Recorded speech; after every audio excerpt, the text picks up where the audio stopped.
Bakr ৰায়পাৰাত অঘটন বিদ্যুৎপৃষ্ট হৈ থিতাতে মৃত্যু এজন লোকৰ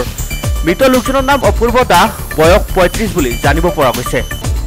ঘটনাত আন এজন লোক আহত হৈছে ঘৰৰ সিলিঙত কাম কৰি থকা অৱস্থাত বিদ্যুৎপৃষ্ট হৈ তলত পৰি যোৱাৰ ফলত থিতাতে মৃত্যু হয় অপূৰ্ব দাসৰ গুৰুতৰভাৱে আহত হয় ৪৭ বছৰীয়া দিগন্ত দাস আটাইৰে ঘৰ বকৰ ২ নং জামবাৰীত বুলি জানিব পৰা গৈছে জানিব পৰা মতে অপূৰ্ব দাস আৰু তিনিজনে বকৰ ৰায়পাৰাৰ ৰূপে দাসৰ ঘৰত সিলিঙৰ কাম কৰিবলৈ আহিছিল কাম কৰি থকা অৱস্থাত বিদ্যুৎপৃষ্ট হৈ সংঘটিত হয় এই ভয়ংকৰ দুৰ্ঘটনাটি ঘটনাস্থলীত বকো আৰক্ষী উপস্থিত হৈ মৃতদেহটি উদ্ধাৰ কৰি বকো আৰক্ষী থানালৈ লৈ যায়